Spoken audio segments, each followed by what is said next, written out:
So as a shame and emotions researcher, I set Google alerts that come to me with keywords like shame and emotion. Those are the two Google alerts I most get often. So I've been paying attention. This was again in 2022, not 2023, although I still get alerts, even more alerts now with the same thing.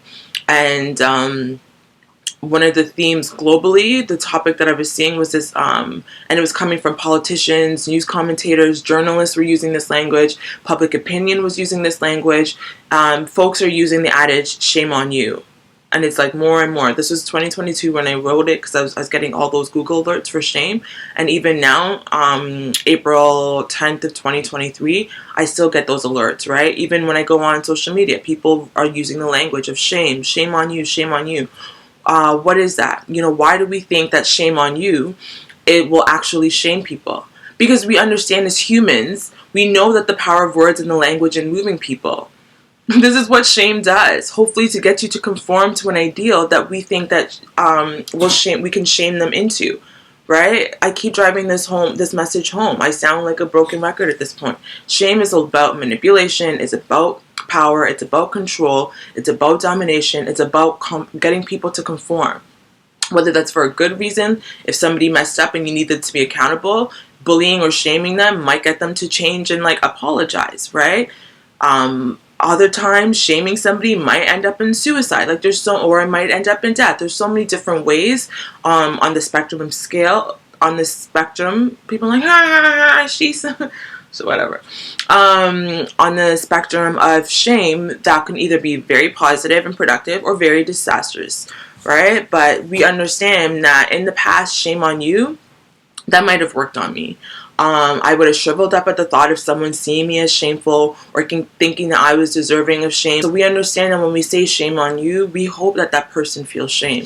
And we want that person to feel shame because we ourselves know what shame feels like. We wouldn't say shame on you if we didn't know ourselves how painful and shameful it is to feel shame. This is exactly the point of shame research. It says that shame is physically painful. We understand and know that shame is physically painful because we hope for somebody to feel shame when we say shame on you, right? We're hoping that they become so disgusted with themselves that they change whatever it is that we think it is. Again, that might be a positive thing, right? A racist bigot. We hope that shaming that person might get them to not be such a racist bigot, right? We hope that saying shame on you to a fascist might actually but that doesn't. That's not how shame actually works. A lot of people don't care. And this is my point. I don't care at this point, to be honest with you. Because in the past, it would have made me shrivel. It would have brought me into more shame. But that's not productive. It's just like guilt. Getting stuck in guilt is not productive.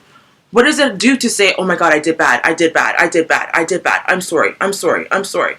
Like, that doesn't do anything. You have to act at a certain point.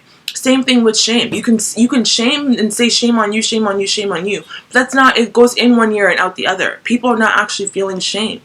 Because it's like accountability. You cannot actually hold somebody accountable. They have to hold themselves accountable. And also, we want people to get to a point where they're not as affected by shame.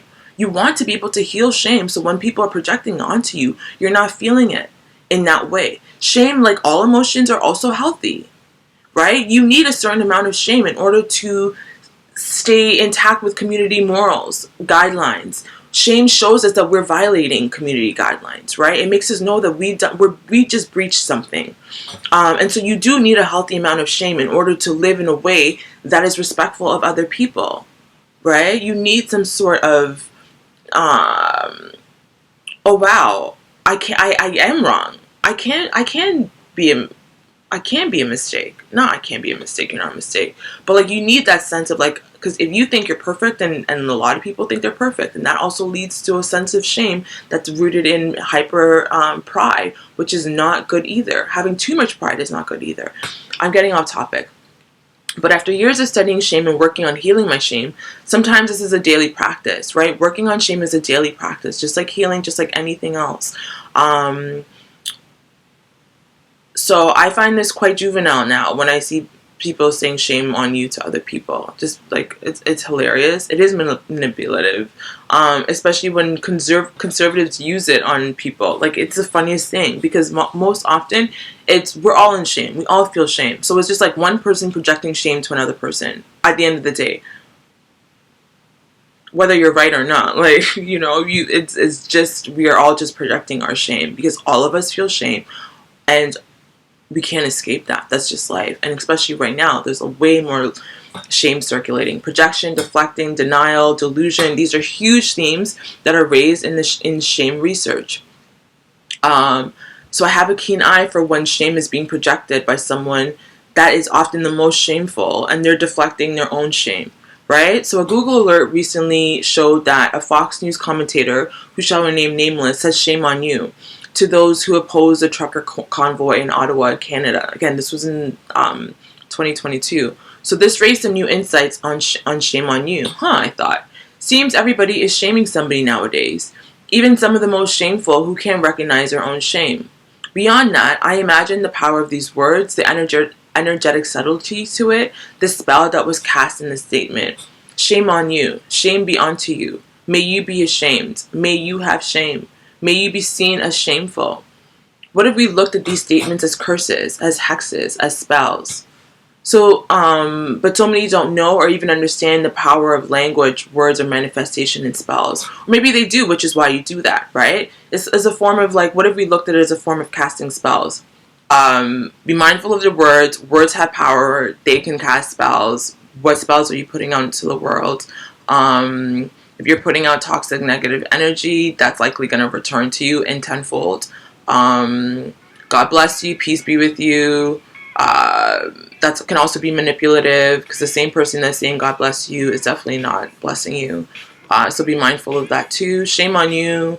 What else? What do you think about the language and words? Are you mindful of your word choice? Do you pay attention to how others speak to you? What spells are you casting? What sayings do you gravitate toward collectively? Have you checked in on your shame today? Are you building shame resilience, as Brene Brown calls it? Has anyone said shame on you to you recently? Have you said shame on you to others lately? What did you get out of it? What did you hope to get out of it? How did you hope that it would make them feel?